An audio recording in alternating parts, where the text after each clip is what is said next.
Hey, what's up, Gage? Yup, I didn't want to sound like every other YouTuber in the world by saying, hey, what's up, guys, in every video, so I'm just gonna call all of my subscribers by my own name. You're Gage now. I am you are me, we are one. And if you're not Gage yet, you can become Gage by clicking the subscribe button. And if it feels like this is a cult, it is. Join us, we have a hive mind, it's great. So, if you couldn't tell by my accent, I'm not from the US. I'm from the UK, which is kind of the US's daddy, which I guess makes me your daddy, in a way. Weird. Anyway, we don't have Thanksgiving here. In fact, we don't have any holidays that celebrate genocide here, but I've always heard about it from TV shows and movies and stuff, and I used to teach my students about it, so I'd like to think I'm not as clueless as most Brits are to the traditions and stuff like that. But one thing that never really seemed to make much of an impact on British screens was Thanksgiving movies. Christmas movies are constantly on around the time, but I've only seen one Thanksgiving movie, and after researching some others, I'd be surprised if this one isn't the best one out there. Like I said, this is the only Thanksgiving movie I've seen, so I asked myself, why? Why is this movie probably the only movie anyone in Britain can think of if they're asked about Thanksgiving films? So let's dive in and take a look.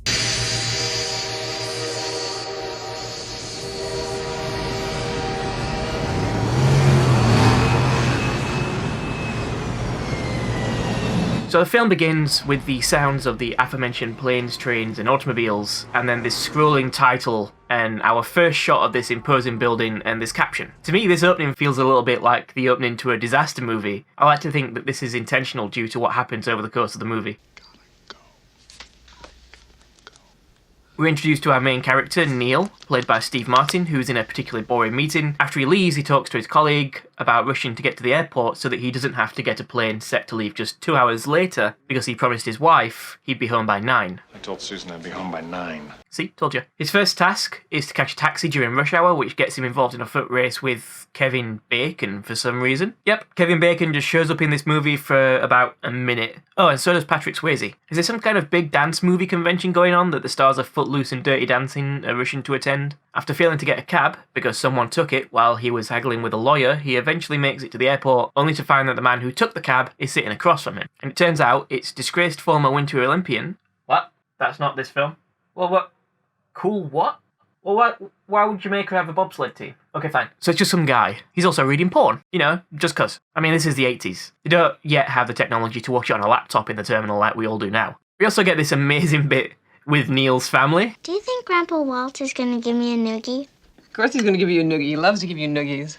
That's how he tells you that he loves you. Why doesn't he give me noogies? Because he doesn't love you. Because you get Indian burns. Oh, well, that's not much better. I love that this grandpa is sat in his house waiting for his grandkids to come over so that he can give them nuggies and Indian burns like some 10-year-old bully, just counting down the days until he can inflict physical pain on his grandchildren. What a guy. Also, shout out to the daughter here for hearing Keep an eye on your brother. and then leaning forward to stare at him intently. That is exactly what I would do, and I love it. So, Neil and Uncle Buck. What? That's not... You look at his face and tell me that that's not... Dell? Alright, fine. So Neil and Dell end up in Wichita after their plane is diverted away from Chicago, and they end up in a motel, which results in this great scene. The editing here, cut into the bed with that music and then back to them being awkward, is just hilarious. I don't see cabs like that too often, you know.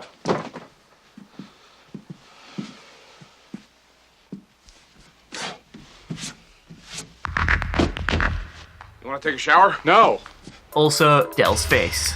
Iconic. Some spilled beer, a terrible shower, some nighttime throat clearing, and tossing and turning later. We end up with Neil berating Dell, which in turn produces this now legendary and much parodied speech. You want to hurt me? Go right ahead if it makes you feel any better. I'm an easy target. Yeah, you're right. I talk too much. I also listen too much. I could be a cold-hearted cynic like you. But I don't like to hurt people's feelings. Well, you think what you want about me. I'm not changing. I like me. My wife likes me. My customers like me. Because I'm the real article. What you see is what you get. For the life of me, I can't figure out if this was supposed to be a genuine moment or a tongue-in-cheek version of a big speech meant as a parody, but to this day it's probably the most famous part of the whole film. So after a night spent in the same bed and a random guy walking into the room to steal their money, Neil and Del wake up closer than ever. Maybe a little too close. Why did you kiss my ear? Why are you holding my hand? Where's your other hand? Between two pillows. Those aren't pillows. They take a train which breaks down, then a bus which is, well, it's horrendous. It's a bus. Nobody wants to travel by bus. We've reached the halfway point of the film now too, so there has to be some conflict because that's how storytelling works. And that comes in the form of the two of them splitting up to go their own ways and Del feeling rejected. I hope you get home soon. Yeah, sure you will. Neil eventually rents a car which isn't there, so he has to trudge 3 miles back to the rental place, and he's not a happy boy. How may I help you? You can start by wiping that fucking dumbass smile off your rosy fucking cheeks. Then you can give me a fucking automobile. A fucking Datsun, a fucking Toyota, a fucking Mustang, a fucking Buick. 4 fucking wheels and a seat. Fucking.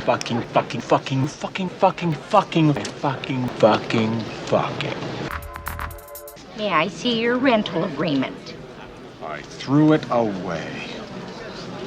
Oh, boy. Oh boy, what? You're fussed. I wonder what I'm going to say when YouTube asks me if this video is made for kids. Fuck no. Alright, plan B? Catch a cab. Oh. But hey, Del's back at least. But I want you to help him up.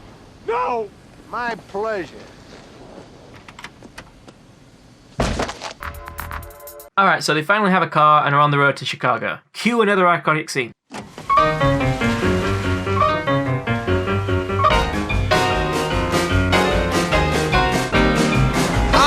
This movie is chock full of them, and this is just John Candy being John Candy. And this part in which he gets his coat caught, that's hard to say, and has to drive with his knees is brilliantly done. He makes this funny and engaging all by himself.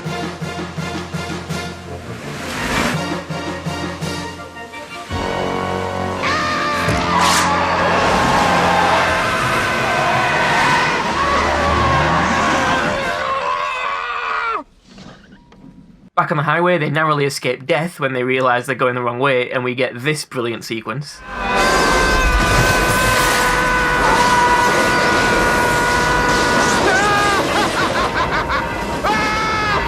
Luckily no one is hurt, so they stop for a second to pick up the luggage and to decompress. I love this so much because it's just pure Laurel and Hardy style comedy, played to perfection by both of them.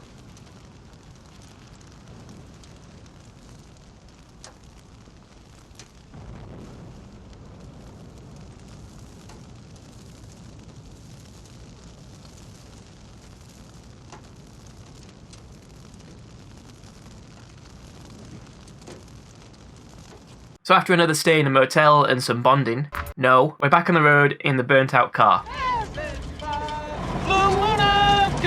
Until it gets impounded and they end up in the back of a truck. Happy holidays.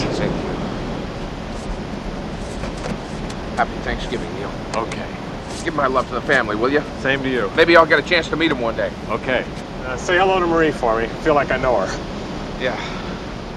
Then we get the scene in which they've made it back to Chicago and Neil is thinking back on the trip and he realises something about Del. I've been home for years. I've been home for years. I've been home for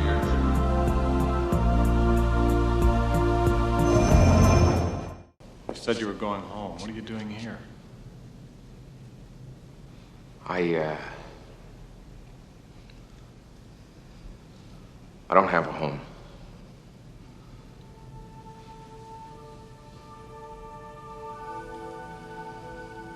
Marie's been dead for 8 years. Yeah, that's a real gut punch in this hilarious movie. This lovely, if slightly eccentric guy is still suffering the loss of his wife from 8 years ago, latching onto any sort of friend or connection he can find so tightly that he usually drives them away.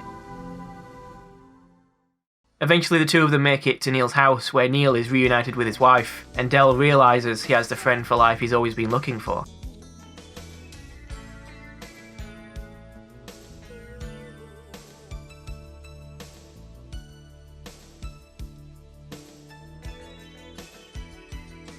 And that's our movie.